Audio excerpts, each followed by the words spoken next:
তো এখন আইন পাস কোর্ট প্র্যাকটিস সম্পর্কে যে ব্যাপারটা আমি জেনেছি বা বুঝেছি, তাতে আমার মনে হয় সুপ্রিম কোর্টে, হাইকোর্টে বা এনজিটিতে কোথাও আইন ছাড়া কোনো কিছু তারা শোনেন না।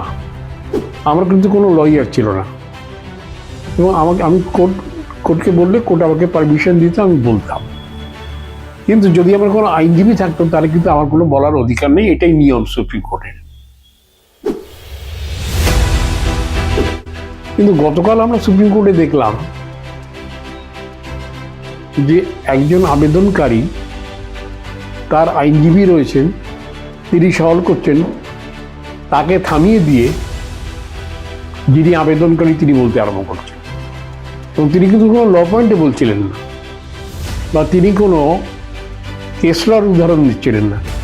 যেমন সাধারণভাবে কিছু কথা হয়, মাঠে ঘাটে বক্তৃতা হয়, সেরকম ধরনের একটা জিনিস আমি শুনলাম। সেটাই তো মুন্সিয়ানা, সুন্দর করে বলা, ল পয়েন্টে বলা এবং কেস ল দিয়ে বলা। গতকাল দেখলাম যে কোনো কিছুই নয়, শুধু কেউ একজন বলে গেলেন, এবং কোর্ট তাকে শেষ পর্যন্ত বাধ্য হলো থামিয়ে দিতে, যে তোমার তো অনেক ভালো ভালো লয়ার আছে। কোর্টেতে কিন্তু সওয়াল করতে গিয়ে জাজেদের আমরা স্যার বলি না, আমি বলতে শুনি না, মাই লর্ড বলতে শুনি। তো সেখানেও কিন্তু একটা ছন্দপতটা আমি লক্ষ্য করলাম। অনেক কথা অনেকে বলে, অনেকে সুপ্রিম কোর্টে অনেক কিছু শুনানি কালকে হয়েছে, কিন্তু ডাইরেকশনটা কি, সেটাই তো হচ্ছে আসল কথা। আমার মনে হয় এখন আমাদের সময় এসছে এই মিস্টেকগুলো সুপ্রিম কোর্টে বা রাজ্যের উচ্চ আদালতে যেন না হয়, সেটা আমাদের দেখা দরকার। শুভায়ু ভব। 1995 সাল, 30 বছর আগে আমি সুপ্রিম কোর্টে পাবলিক ইন্টারেস্ট লিটিগেশন ফাইল করলাম, ইন পার্সন অ্যাপিয়ার করলাম।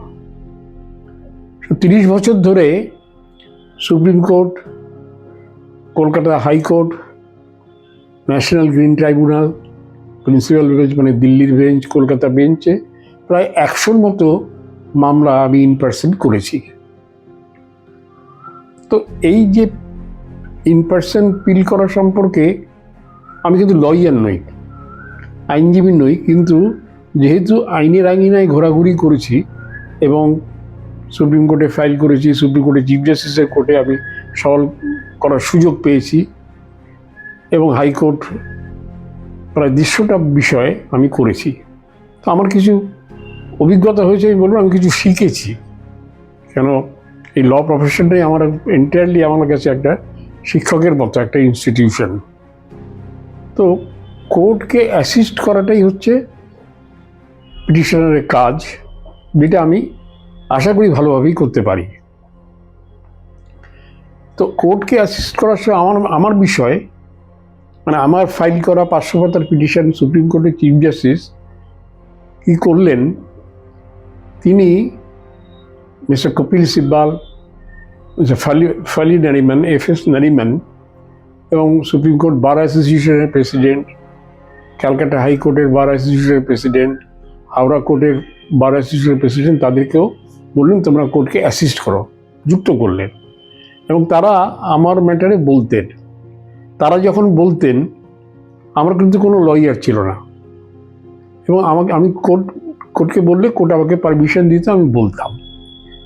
কিন্তু যদি আমার কোনো আইনজীবী থাকতো তাহলে কিন্তু আমার কোনো বলার অধিকার নেই, এটাই নিয়ম সুপ্রিম কোর্টের। তো এখন আইন পাস কোর্ট প্র্যাকটিস সম্পর্কে যে ব্যাপারটা আমি জেনেছি বা বুঝেছি, তাতে আমার মনে হয় সুপ্রিম কোর্টে, হাইকোর্টে বা এনজিটিতে কোথাও আইন ছাড়া কোনো কিছু তারা শোনেন না, বা কেস ল শোনেন। এখন আমি তো পাবলিক ইন্টারেস্ট লিটিগেশন করেছি। পাবলিক ইন্টারেস্ট লিটিগেশন হচ্ছে based on facts, not simply based on acts. তো যেহেতু আমি ইন পার্সন, আমি ফ্যাক্টসটাকে খুব ন্যারেট করে কোর্টকে বলতাম। তো কোর্ট আমার কথা শুনতো। আমি খুব প্রিভিলেজড, অনার্ড, 150টার মতো, সবচেয়ে বেশি হয়তো হবে আমার, আদার দ্যান বিং লয়ার। লয়াররা অনেকেই করেন, অনেক মামলা করেন, কিন্তু তারা তাদের জীবিকা হিসাবে করেন, আমি কিন্তু তা করিনি। তো ভারতের প্রধান বিচারপতির বেঞ্চেও আমি 8 ঘন্টা সওয়াল করার সুযোগ পেয়েছি। ক্যালকাটা হাইকোর্টে আমার মানে পিল ফাইল করা প্রায় 70-80টা তো হবেই, আরও বেশি। আমাকে প্রায় 1 ঘন্টা 1.5 ঘন্টা কোর্ট শুনেছে, বিস্তারিতভাবে বলেছি, এবং কোর্ট কিন্তু কখনো বিরক্তি প্রকাশ করেনি। এবং কোর্ট আমাকে অনুমতি দিয়েছে, যেহেতু আমার কোনো লয়ার ছিল না, আমি নিজেই সলভ করছি, এবং ইন পার্সন মানে তাই। কিন্তু গতকাল আমরা সুপ্রিম কোর্টে দেখলাম যে একজন আবেদনকারী, তার আইনজীবী রয়েছেন, তিনি সওয়াল করছেন, তাকে থামিয়ে দিয়ে যিনি আবেদনকারী তিনি বলতে আরম্ভ করছেন। এবং তিনি কিন্তু কোনো ল পয়েন্টে বলছিলেন না, বা তিনি কোনো কেস লর উদাহরণ দিচ্ছিলেন না। যেমন সাধারণভাবে কিছু কথা হয়, পাঠে ঘাটে বক্তৃতা হয়, সেরকম ধরনের একটা জিনিস আমি শুনলাম। এটা কিন্তু সুপ্রিম কোর্টের সিস্টেম নয় বলে আমি জানি, আমার অভিজ্ঞতায়। যদি এটা এই সিস্টেমটা যদি নতুন চালু হয়ে থাকে আমি জানি না। তবে সুপ্রিম কোর্টে যেহেতু আমি দেখেছি, হাইকোর্টে যেহেতু আমি দেখেছি, এবং এখনও আমি যাই মাঝে মাঝে, আমার 2-3টে ম্যাটার, এই তো গতকালও ছিল একটা আছে পেন্ডিং, তো সেখানে কিন্তু আইনজীবী থাকলে আর আবেদনকারীর কথা ইন পার্সন শোনে না। কিন্তু সুপ্রিম কোর্ট, এবং তাদের কিন্তু শুধু মানে শুনানিতে অংশগ্রহণ করা নয়, তাদের দাঁড়ানো বা বসাটাও কিন্তু ফার্স্ট হতে হয় না। সুপ্রিম কোর্টে তো যারা আবেদনকারী তাদের জন্য একটা আলাদা এনক্লোজার মতো আর কি, যে মানে একদিকে রেসপন্ডেন্ট, একদিকে অ্যাপ্লিকেন্ট, দুটো রো, মাঝখানে একটা যাবার মানে পথ, মানে এজলাসের ভেতরে কথা বলছি। সেখানে গতকাল দেখলাম যে ব্যাপারটা কিন্তু একটু ডাইলুটেড হয়ে গেল। আসলে সুপ্রিম কোর্ট বা কোর্ট যে কোনো মানে মুখ্য আদালত, রাজ্যেরই হোক বা দেশের হোক, তারা কিন্তু খুব শিষ্টাচার মেনে চলে। এত ডিসেন্সি, ডেকোরাম, এবং কথা এত মানে মার্জিত ভাব, এত সুন্দর সুবাচার। আমি তো শিখি, আমি প্রায় 4-5 ঘন্টা হাইকোর্টে দাঁড়িয়ে আমি নোট নিতাম মানে কিছুটা মনে, কিছুটা লিখে। কি সুন্দর করে বলছেন। তো সুন্দর করে বলাটা, সেটাই তো একটা আর্ট, সেটাই তো মুন্সিয়ানা। সুন্দর করে বলা, ল পয়েন্টে বলা, এবং কেস ল দিয়ে বলা। আমি ফ্যাক্টের উপরে বলতাম, খুব খারাপ বলতাম বলে আমার মনে হয় না, কিন্তু গতকাল দেখলাম যে কোনো কিছুই নয়, শুধু কেউ একজন বলে গেলেন, এবং কোর্ট তাকে শেষ পর্যন্ত বাধ্য হলো থামিয়ে দিতে, যে তোমার তো অনেক ভালো ভালো লয়ার আছে, তারা তো রয়েছে, এবং তারা সাবমিশন আমল করেছে, সেটা কোর্ট বলেনি কেন, যেহেতু। এবং কোর্ট কিন্তু কি, আমি দেখলাম যে মানে হয় প্রভাবশালী, নয় মানে প্রভাবশালী বলতে কাদের বোঝায়, যারা খুব পজিশনাল পিপল, হয় প্রভাব নয় পয়সা। তো এই যে একটা সিস্টেমটা একটা ব্রেক হতে দেখলাম সুপ্রিম কোর্টে এবং হাইকোর্টে, বা আইনায় 30 বছর ধরে সশরীরে যাতায়াতকারী, তার আগেও করেছি, কিন্তু সেটা আইনজীবী দিয়ে পেছনে দাঁড়িয়ে প্রম্পট করতাম। আমাকে ক্যালকাটা হাইকোর্টের একজন জাজ ধমক দিয়ে বললেন যে the man prompting behind you, from the behind, ask him to stop. আমি ধমক খেয়েছি, এবং আমিও কোর্টেতে যে মানে সওয়াল করতে গিয়ে ধমক খাইনি তা নয়, কিন্তু কথা হচ্ছে সেটা আবেগ কখনো কখনো, এটা তো আমার তো মস্তিষ্ক দিয়ে মামলা নয়, আমার হচ্ছে is a combination of head and heart, where head doesn't prevail, heart prevails. তো কখনো কখনো আমি খুব বেশি ইমোশনাল হতাম এবং বকুড়ি খেতাম। কিন্তু সুপ্রিম কোর্টের এই যে শিষ্টাচারটা আমি যেটা দেখলাম, এটা ভঙ্গ হয়ে গেছে, এবং তাদের দাঁড়ানো কিন্তু প্রথম সারিতে দাঁড়ানো যায় না। অ্যাপ্লিকেন্টের জন্য তারা পেছনে বসেন, বা পেছনে বসেন না সাধারণত, কেন অনেক ভিড় থাকে।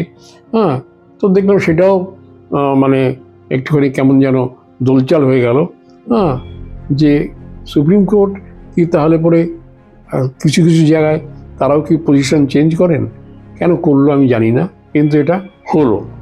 এবং সেই হওয়াটার জন্য আমার মনে হলো ইট ইজ ফ্রি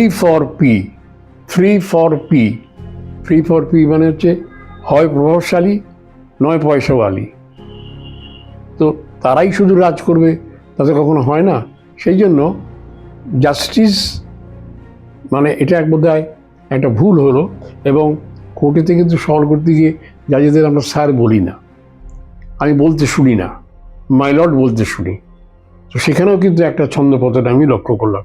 সুতরাং জনস্বার্থের কথা বলতে, জনস্বার্থ তো আজকাল হয় পলিটিক্যাল মানে পাবলিক পিল মানে হচ্ছে পাবলিক ইন্টারেস্ট লিটিগেশন, কোথাও কোথাও এটা পলিটিক্যাল ইন্টারেস্ট লিটিগেশন, কোথাও কোথাও এটা পাবলিসিটি ইন্টারেস্ট লিটিগেশন, কোথাও কোথাও এটা পয়সা ইন্টারেস্ট লিটিগেশন, কোথাও কোথাও এটা মানে কি বলবো যে যে যে যে রাইভেলারি লিটিগেশন। সুতরাং এই লিটিগেশনটা কিন্তু পিওর পাবলিক ইন্টারেস্টে তখনই হয় যখন পাবলিক আর সাফারার। অনেক কথা অনেকে বলে, অনেকে সুপ্রিম কোর্টে অনেক কিছু শুনানি কালকে হয়েছে, কিন্তু ডাইরেকশনটা কি সেটাই তো হচ্ছে আসল কথা। আমার মনে হয় এখন আমাদের সময় এসছে এই মিস্টেকগুলো সুপ্রিম কোর্টে বা রাজ্যের উচ্চ আদালতে যেন না হয়, সেটা আমাদের দেখা দরকার। সেই জন্যই আমার এই প্রতিবেদন। নমস্কার, ভালো থাকুন, ভালো রাখুন।